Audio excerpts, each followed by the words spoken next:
Guys, আজকে একটা unique মাখা করব। নাম তাহার জামাই ছেঁচা। ইচ্ছা মতন ছেঁচবো, এর জন্য নিয়ে নিলাম শশা। বিবি আমারে বলতেছে আজকে আপনি ছেঁচমু। আমি বললাম এটা আবার কেমন কথা, আমারে ছেঁচবা? বলতেছে আরে না, মজা করলাম। জামাই ছেঁচা একটা খাবার আছে, আপনার হাতেই খেতে চাই, সুতরাং আপনি একটু জামাই ছেঁচা করে দেন না। পরে নিয়ে আসলো শশা, এখন উড়া দুরা হবে চেঁচাচেঁচি।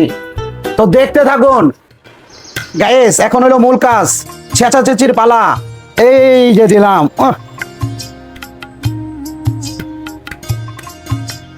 গাইস, জামাই ছেঁচা করার জন্য শশাকে এরকম আধা ছেঁচা করতে হবে।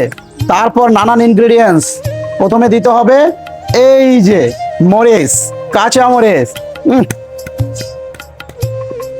বাস কাঁচা মরিচ গুলো ভালো করে পিষা নিলাম।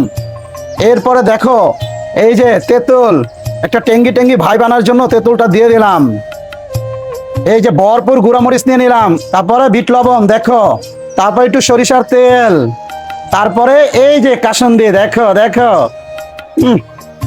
বাস এরপর ভালো করে মাখা জাখা করব, মাখা জাখা। দেখো তো কালারটা কিরকম আসতেছে, দেখো একটু। জামাই মাখা বলতে কথা, আর জামাইয়ের হাত দিয়েই কিন্তু মাখাইতেছি গায়েস। যা হবে না খেতে, আজকে বিবি আমাকে আরো দু চারটা দিবে, এটা বুঝে নাও তোমরা। এখন ফিনিশিং টাচে এই যে লাস্টে দেখো একটা সুঘ্রাণ আনার জন্য এবং এটাকে আরো গর্জিয়াস করার জন্য এক টুকরো লেবু। ওহো, জিভে জল আসার মতো একটা খাবার হবে কিন্তু। তোমাদের দেখতে দেখতেই জিভে জল আইসা পড়বে। উফ, বাস বাস গাইস, অনেক হলো অনেক হলো, আর তর্স হইতেছে না। পুরা জামাই ছেঁচা উড়াদুরা করছি, উড়াদুরা ছেঁচছি, তোমরা দেখছো। এখন দেখি খেয়ে। আহা, উফ, টুকরাগুলো পুরা কলিজা ফেল। বিসমিল্লাহ।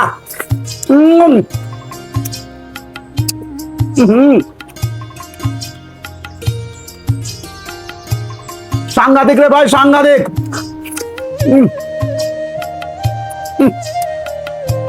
একটা বর্তা ছাপায়া যায় গাইস, বিশ্বাস করেন। যা হয়েছে না, পুরা লুইটা বুইটা খাইবো। আলহামদুলিল্লাহ।